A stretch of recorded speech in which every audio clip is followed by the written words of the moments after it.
নয় হচ্ছে রেপ। নারী এবং পুরুষ একসাথে তাদের একের প্রতি আরেকজনের যে রেসপেক্ট থাকবে, এই জিনিসগুলো কিন্তু আমরা সোসাইটিতে খুব কম দেখছি। Speaker Shahwa also said that the current government and Home Ministry have taken necessary steps in reducing discrimination against women. আমরা সরকারি এবং বেসরকারি অনেক উদ্যোগ দেখেছি এবং সরকারের দিক থেকে আমরা যথেষ্ট উদ্যোগ দেখতে পাচ্ছি। নারী নির্যাতিত যারা, তাদের জন্য আশ্রয় কেন্দ্র আছে, মহিলা বিষয়ক অধিদপ্তর এবং জাতীয় মহিলা সংস্থা নির্যাতনের প্রতিরোধ সেলে আছে। Speakers at the program also asked for implementation of prevailing laws in the country in reducing discrimination against women. Desk report, News and Images. Well, it's time for a short break now, but coming up next, Israeli police entered Jerusalem Al-Aqsa Mosque to disperse Palestinian protesters. Welcome back. You're watching the Evening Bulletin on News and Images. Our top international story.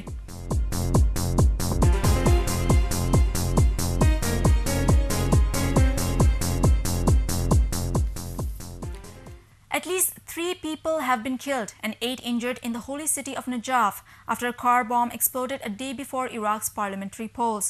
Today's blast gutted 2 buses parked at a garage near the revered Imam Ali Shrine, which draws millions of Shia worshippers from Iraq and Iran each year, police said. The blast came when 19 million eligible voters are all set to cast their ballots on Sunday. Polls on tomorrow will determine the shape of the Iraqi government over the next 4 years and will play an important role in Washington's policy in the country. Hundreds of thousands of soldiers and police have been deployed across the country to protect voters on election day. Israeli police have entered Jerusalem's Al-Aqsa Mosque compound to disperse Palestinian protesters who they said threw stones at them and Jewish worshippers nearby. Security forces fired tear gas canisters and stun grenades to disperse the demonstrators following Friday prayers that left at least 30 men injured. A Jerusalem police spokesman said officers intervened in the compound after stones were thrown at Jewish worshippers at the Wailing Wall below. Najeh Tirat, an official with the Muslim Clerical Authority that administers the compound, said the clash followed a mosque sermon on the issue. The Friday sermon focused on the Islamic sites that are being targeted by Israel and the need to preserve them, he said. Into sports.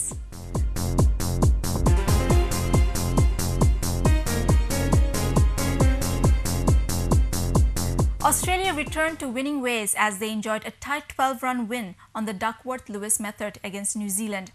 With this victory, Aussies levelled the Chappell-Hadley series at a game apiece. Although they once again failed to reach the magic 300-run mark at a ground with small boundaries, their 273 for 7 turned out to be a defendable total even after a brief shower saw the Black Caps given a revised target of 266 from 45 overs. That still proved to be beyond the reach of the home side, who were dismissed for 253 despite the best efforts of Napier hero Scott Styris and captain Daniel Vittori.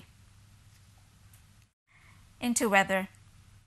Seasonal low lies over South Bay. Weather remained mainly dry with temporary partly cloudy to cloudy sky over the country. Day temperature may remain nearly unchanged over the country. The highest temperature of 36.3 degrees Celsius was recorded in Ishordi and the lowest 19.1 degrees in Saidpur. According to Met Office, the country's maximum temperature in 6 divisional cities was 35.5 degrees Celsius in Rajshahi, 33.6 degrees Celsius in Khulna, 31 degrees Celsius in Sylhet, 34 degrees Celsius in Dhaka, 32.8 degrees Celsius in Borishal, and 28.6 degrees Celsius in Chittagong. Now for this day that year. Today is Saturday, March 6th. There are 300 days remaining until the end of the year. Let's take a look to some of the historical events that took place on this very day. In the year 1899, aspirin was patented by Felix Hoffmann. In 1926, China asks for a seat in the Security Council. In 1929, Turkey and Bulgaria signed Friendship Treaty. In 1961, the first London minicabs were introduced. In 1998, the first time the British flag is flown over Buckingham Palace. That's all we had in our today's bulletin. But before we wrap up, let's take another look at our top headlines.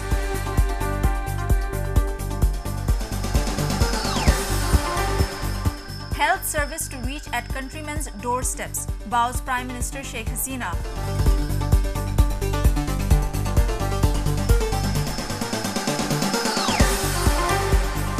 Finance Minister AMA Muhit urges banks to offer service in rural areas.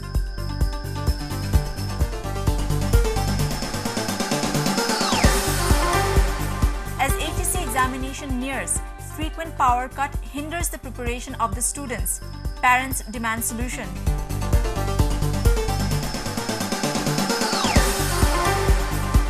Parliamentary body swears tough actions against Khagrachori and Rangamati violence culprits.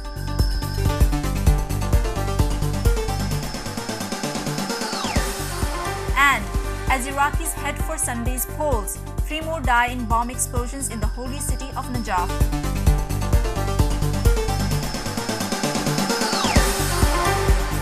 You can read more on these and all other stories by visiting our website, newsandimages.net. Thank you for watching News and Images. From me, Mona Ismail. Bye for now.